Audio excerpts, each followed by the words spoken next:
സംസ്ഥാനത്ത് വരുന്ന 5 ദിവസം മഴ ശക്തമാകുമെന്ന് കേന്ദ്ര കാലാവസ്ഥാ വകുപ്പിന്റെ മുന്നറിയിപ്പ്. വയനാട്, കോഴിക്കോട് ജില്ലകളിൽ ഇന്നും റെഡ് അലർട്ട് തുടരുകയാണ്. 9 ജില്ലകളിൽ ഓറഞ്ച് അലർട്ടാണ്. ഈ മാസം 30 വരെ ഒറ്റപ്പെട്ട അതിതീവ്രമായ മഴയ്ക്കും 31 വരെ അതിശക്തമായ മഴയ്ക്കും സാധ്യതയുണ്ട്. 31 വരെ കേരള, ലക്ഷദ്വീപ്, കർണാടക തീരങ്ങളിൽ മത്സ്യബന്ധനത്തിന് വിലക്കേർപ്പെടുത്തിയിരിക്കുകയാണ്. കള്ളക്കടൽ പ്രതിഭാസത്തിന്റെ ഭാഗമായി ദേശീയ സമുദ്രസ്ഥിതി പഠന ഗവേഷണ കേന്ദ്രം 7 ജില്ലകളിൽ റെഡ് അലർട്ട് പ്രഖ്യാപിച്ചു. വിവിധ പ്രതിനിധികൾ വിവിധയിടങ്ങളിൽ നിന്നായി ചേരുകയാണ്. ആദ്യം വയനാട്ടിലേക്ക് പോകുന്നതോടൊപ്പം സുജിത്ത് അയ്യപ്പത്താണ് വിശദാംശങ്ങളുമായി ചേരുന്നത്. സുജിത്ത്, പ്രത്യേകിച്ചും വടക്കൻ മേഖലയിലാണ്, കേരളത്തിന്റെ വടക്കൻ മേഖലയാണ് ഇന്ന് കൂടുതൽ ശക്തമായ മഴ ഉണ്ടാവുക എന്നാണ് കാലാവസ്ഥാ പ്രവചനം. എന്താണ് നിലവിൽ അവിടുത്തെ സ്ഥിതി? നിലവിൽ ഞാൻ നിൽക്കുന്ന സ്ഥലം എന്ന് പറയുന്നത് കൽപ്പറ്റയാണ്. കൽപ്പറ്റയിൽ മഴ അത്ര കാര്യമായിട്ട് ഇപ്പോൾ ഇല്ല.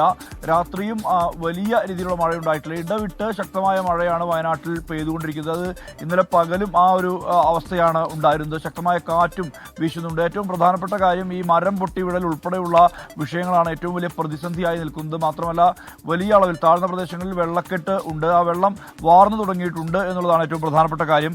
ഈ കഴിഞ്ഞ ദിവസങ്ങളിലായി പെയ്ത മഴയെ സംബന്ധിച്ച് ആ മഴയിൽ വലിയ രീതിയിലുള്ള കൃഷിനാശം സംഭവിച്ചിട്ടുണ്ട്. 242 ഹെക്ടറുകളിലെ കൃഷിയാണ് നശിച്ചിരിക്കുന്നത്.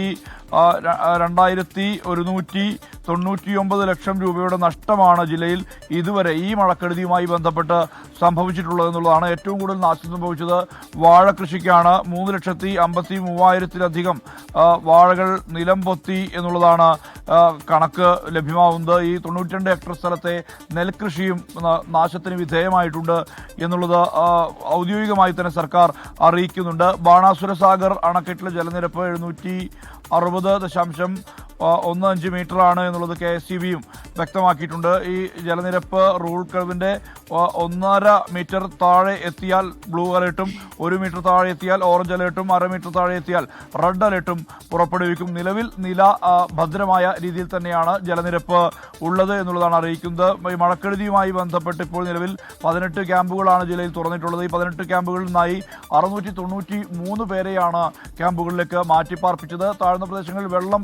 ഒഴിയുന്നുണ്ട് എന്നുള്ളത് ആശ്വാസകരം. പക്ഷേ ഒറ്റപ്പെട്ട ചിലയിടങ്ങളിലെങ്കിലും വെള്ളക്കെട്ട് ഇപ്പോഴും നിലനിൽക്കുന്ന സാഹചര്യമുണ്ട്. പ്രജിത്ത്, ശരി. സുർജിത്ത് അയ്യപ്പത്താണ് വയനാട്ടിൽ നിന്നുള്ള വിവരങ്ങൾ നൽകിയത്. ഇനി അശ്വിൻ പാലാഴിയിലേക്ക് പോവുകയാണ്. തിരുവനന്തപുരത്തു നിന്നുള്ള വിവരങ്ങൾ അശ്വിൻ നൽകും. അശ്വിൻ, ഇത്തവണ കേരളത്തിൽ കാലവർഷം കനക്കും എന്നുള്ള റിപ്പോർട്ടുകളാണ് പുറത്തുവരുന്നത്. ഏതൊക്കെ ജില്ലകൾ നിലവിൽ അലേർട്ടുകൾ എങ്ങനെയാണ് നൽകിയിരിക്കുന്നത്? തിരുവനന്തപുരത്തെ സാഹചര്യം എങ്ങനെ?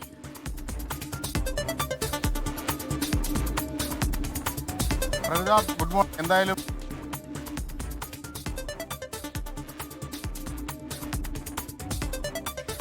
അശ്വിൻ പാലാഴിയാണ് വിവരങ്ങൾ നൽകിക്കൊണ്ടിരുന്നത്. ചെറിയൊരു സാങ്കേതിക തടസ്സം നേരിടുകയാണ്. സംസ്ഥാനത്ത് വരുന്ന 5 ദിവസം മഴ ശക്തമാകുമെന്നാണ് കേന്ദ്ര കാലാവസ്ഥാ വകുപ്പിന്റെ മുന്നറിയിപ്പ്.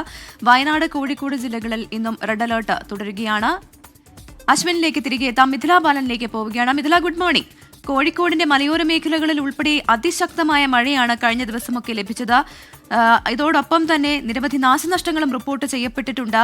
ക്യാമ്പുകൾ തുറന്നിട്ടുണ്ടോ കോഴിക്കോട് ജില്ലയിൽ? എങ്ങനെയാണ് ഇതുമായി ബന്ധപ്പെട്ട മറ്റു വിവരങ്ങൾ?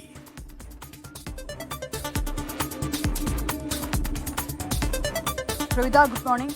സൂചിപ്പിച്ചതുപോലെ തന്നെ കഴിഞ്ഞ ദിവസങ്ങളെല്ലാം അതിശക്തമായ മഴയാണ്. ഇന്നും റെഡ് അലേർട്ടാണ്. വിദ്യാഭ്യാസ സ്ഥാപനങ്ങൾക്ക് അവധി നൽകിയിട്ടുണ്ട്. നിലവിലിപ്പോൾ മഴയില്ല.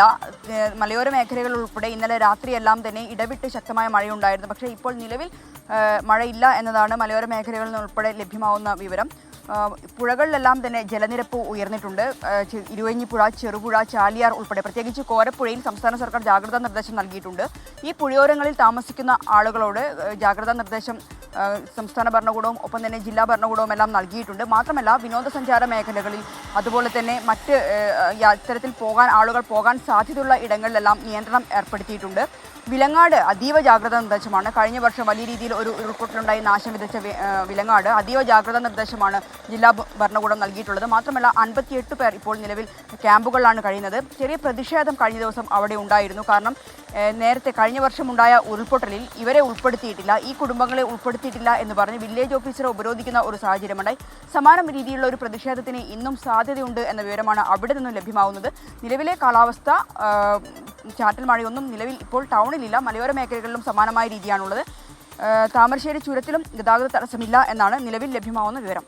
പ്രവിത. യെസ്, മിഥില ബാലനാണ് കോഴിക്കോട് വിശദാംശങ്ങൾ നൽകിയത്. ഇനി വീണ്ടും തിരുവനന്തപുരത്തേക്ക് പോകുന്നു. അശ്വിൻ പാലാഴി ഇപ്പോൾ തയ്യാറായി നിൽക്കുന്നുണ്ട്. അശ്വിൻ, പറഞ്ഞു വന്നത് എന്താണ്? അപ്പോൾ കേരളത്തിൽ ഏത് രീതിയിലാണ് ഇന്നത്തെ അലേർട്ടുകൾ ഉള്ളത് മഴ സംബന്ധിച്ച്? ഒപ്പം തന്നെ തിരുവനന്തപുരത്തെ സാഹചര്യം എന്താണ്? അലർട്ട് ഇന്ന് 2 ജില്ലകളിലാണ് സംസ്ഥാനത്ത് റെഡ് അലർട്ട് ഉള്ളത്. അത് കോഴിക്കോടും വയനാടുമാണ്. അവിടെ അതിതീവ്രമായ മഴയ്ക്ക് സാധ്യത എന്നുള്ളതാണ് കേന്ദ്ര കാലാവസ്ഥാ വകുപ്പിന്റെ പ്രവചനം. ഒപ്പം ബാക്കി 6 ജില്ലകളിൽ ഓറഞ്ച് അലർട്ടാണ് ഇന്ന് പ്രഖ്യാപിച്ചിരിക്കുന്നത്. അവിടെ തീവ്രമായ മഴയ്ക്ക്, അതിശക്തമായ മഴയ്ക്ക് സാധ്യതയുണ്ട് എന്നുള്ളതാണ് പ്രവചനം. എന്തായാലും ഈ എല്ലാത്തിനും അപ്പുറം വിവിധ ജില്ലകളിൽ വലിയ മഴ ഇന്നലെ നമ്മൾ കണ്ടതാണ്. ഇന്ന് തിരുവനന്തപുരം അടക്കമുള്ള ജില്ലകളിൽ രാവിലെ മഴ അല്പം മാറി നിൽക്കുന്ന കാഴ്ചയാണ് കാണുന്നത്, പ്രത്യേകിച്ച് തെക്കൻ ജില്ലകളിൽ. ഒരുപക്ഷെ അത് ഇന്നലത്തേതിന് സമാനമായി രാവിലെ ഒരു 10 മണിയോടുകൂടി തീവ്ര മഴയിലേക്ക് പോകാനുള്ള സാധ്യതയാണ് കാണുന്നത്. ഒപ്പം ഈ തീരപ്രദേശങ്ങളിൽ ആളുകൾക്ക് ജാഗ്രതാ നിർദ്ദേശം നൽകിയിട്ടുണ്ട്. കള്ളക്കടൽ പ്രതിഭാസം ഉണ്ടാകാൻ സാധ്യതയുള്ള പശ്ചാത്തലത്തിൽ മത്സ്യത്തൊഴിലാളികളോട് കടലിൽ പോകരുത് എന്നുള്ള നിർദ്ദേശവും നൽകിയിട്ടുണ്ട്. ഒപ്പം ഇന്നലെ നമ്മൾ കണ്ടതാണ്, പലയിടങ്ങളിലേക്കും ഈ റെയിൽവേ ട്രാക്കുകളിലേക്ക് മരമൊക്കെ ഒടിഞ്ഞു വീണാം, ട്രെയിൻ ഗതാഗതം താളം തെറ്റുന്ന അവസ്ഥയുണ്ടായിരുന്നു. അതൊക്കെ പുനഃസ്ഥാപിച്ച് വരുന്നതേ ഉള്ളൂ.